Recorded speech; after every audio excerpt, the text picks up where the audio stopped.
La présidentielle ce dimanche au Chili s'annonce comme celle de la rupture. C'est non seulement la première fois que le vote n'est pas obligatoire, mais la plupart des 9 candidats veulent réformer la constitution rédigée par le général Pinochet et en finir avec le modèle néolibéral jugé trop inégalitaire. Chose rare, les 2 favoris sont des favorites. Michelle Bachelet et Evelyne Mattei représentent les 2 options les plus opposées. Michelle est la fille d'un général tué par ses pairs pour être restée fidèle au président Allende. Evelyne est quant à elle la fille d'un général putschiste. À 62 ans, Michelle Bachelet, médecin de formation, revient avec la coalition de centre-gauche qui lui avait permis de diriger le pays de 2006 à 2010, le Parti communiste en plus. Elle promet une nouvelle constitution, une fiscalité plus juste et une réforme exhaustive de l'éducation. Cette réforme assurera une éducation publique de qualité, gratuite et à but non lucratif pour tous, avec la conviction que l'éducation est un droit social et non un bien de consommation. Evelyne Mattei, 59 ans, ingénieure et pianiste, représente la droite au pouvoir.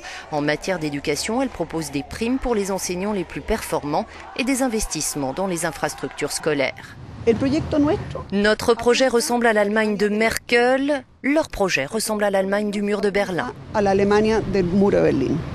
Ancienne ministre du Travail du président Piñera sortant, elle s'inscrit comme la candidate de la continuité. Pas de révision constitutionnelle et la poursuite d'une politique économique favorable aux entreprises. Le Chili jouit actuellement d'une croissance de plus de 4%, mais en repli par rapport à 2012. Et si le taux de chômage reste autour de 6,5%, la situation sociale n'y est pas moins explosive. Au cours de son mandat, le président Piñera n'a prêté attention ni à la grogne des fonctionnaires pénalisés par des baisses de salaire, ni à celle des étudiants qui dénoncent la fracture sociale engendrée par un système éducatif essentiellement privé. Il y a 4 ans, parler d'éducation gratuite aurait été une hérésie, mais aujourd'hui c'est perçu comme une nécessité au Chili. Nous nous étions habitués à supposer que le privé était plus efficace, que les profits étaient le moteur de toute activité humaine et que l'État se devait de rester au second plan. Mais après des années de mobilisation, il est désormais admis que ce n'est pas le cas pour tous les domaines.